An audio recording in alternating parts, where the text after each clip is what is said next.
বিধায়ক ৰেকিবুদ্দিন আহমেদৰ ওপৰত খৰ্গহস্ত নৈপৰীয়া ৰাইজ।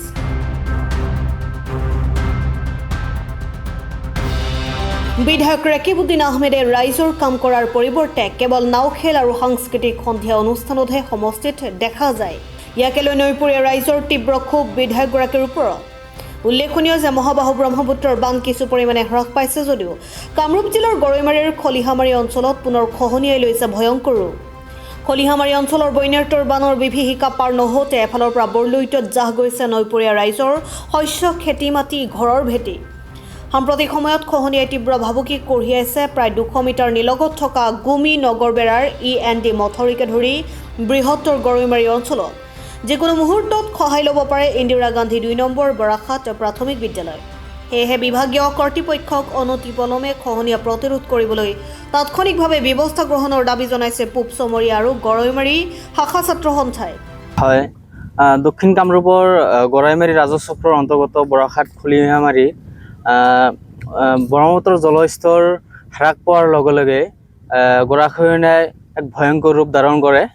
এই গৰাখহনীয়াই এই অঞ্চলটো তীব্ৰ ভাবুকিৰ সৃষ্টি কৰিছে আৰু এই অঞ্চলৰ ইয়াত আমি দেখা পালোঁ এই অঞ্চলৰ খেতি বাতিৰ লগতে কেইবাখনো গড় নদীত যায়। এই ক্ষেত্ৰত আমি আছোঁয়ে এই গৰাখহনীয়া সমস্যা ৰাষ্ট্ৰীয় সমস্যা হিচাপে ঘোষণা কৰিব লাগে বুলি কেইবাবাৰো দাবী জনাই আহিছোঁ। যেতিয়ালৈকে এই গৰাখহনীয়া সমস্যা ৰাষ্ট্ৰীয় সমস্যা হিচাপে ঘোষণা নহয় তেতিয়ালৈকে এই সমস্যা সমাধান নহয় বুলি আমি ভাবোঁ। আৰু যদি অসম চৰকাৰে যদি সঁচাই নদী উপত্যকাৰ মানুহক যদি সঁচাই সুৰক্ষিত কৰিম বুলি ভাবিছে তেতিয়াহ'লে বিজ্ঞানসন্মতভাৱে ইয়াতে কাম কৰক আৰু 2-4টা পাৰ্ক পইণ্ট বা জিঅ' বেগ দি যদি ভাবিছে এই সমস্যা সমাধান কৰিম তেতিয়াহ'লে ভুল ভাবিছে চৰকাৰে।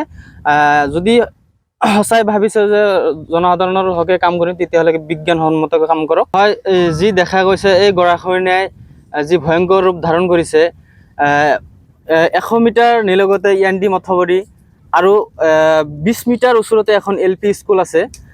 এই খহনীয়া যদি অব্যাহত চলি থাকে তেতিয়াহ'লে এই স্কুল আৰু END মথবৰী নাথাকে বুলি আমি ভাবোঁ আৰু চৰকাৰক অনুৰোধ জনাওঁ আৰু দাবী জনাওঁ যে অতি সোনকালে টেম্পৰাৰী কিবা ব্যৱস্থা কৰি অলপ যদি ৰোধ কৰিব পাৰে আৰু এই গৰাখহনীয়া যদি টেম্পৰাৰীভাৱে যদি কোনো ব্যৱস্থা কৰ্তৃপক্ষই নলয় কিন্তু আমি আছুৰ পৰা কিন্তু প্ৰতিবাদ ৰাইজৰ সহযোগত কিন্তু প্ৰতিবাদ কৰিবলৈ বাধ্য হ'ম।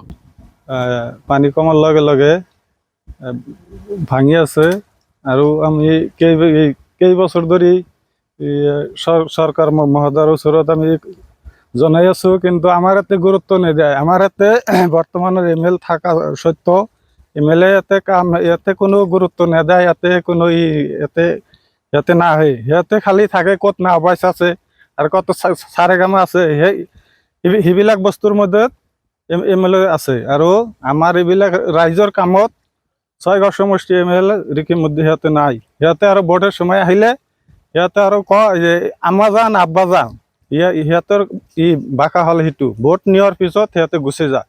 আমি ৰাইজে কেইবাৰ ধৰি কৈ আছোঁ, আজি 3 বছৰ ধৰি কৈ আছোঁ আৰু খৰালি দিন আহিলে তাৰমানে মণ্ডলা আহি পেলাই খুটা কাঢ়ে যাতে জিঅ' বেগৰ কাম হ'ব। খৰালিও গুচি যায় আৰু সিহঁতেও গুচি যায়, সিহঁতে আৰু ইয়াতে খবৰ নলয়। এইখিনিয়ে আমাৰ কথা।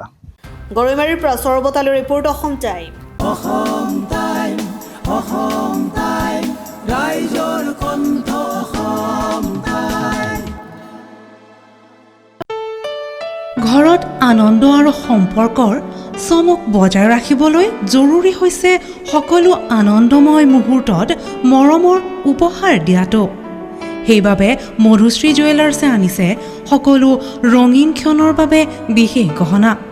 হীৰাৰে হওক, সোণৰে হওক বা ৰূপৰে হওক, শ্ৰেষ্ঠ ডিজাইনছ আৰু হলমাৰ্কযুক্ত গহনাই ৰাখে সম্পৰ্কক নিখুঁত। তেনেহ'লে আজিয়ে আনক আনন্দ মধুশ্ৰী জুৱেলাৰ্ছৰ সৈতে। যোগাযোগ কৰক 7028000341 নাইবা ভিজিট কৰক LNB ৰোড, নলবাৰী, অসম।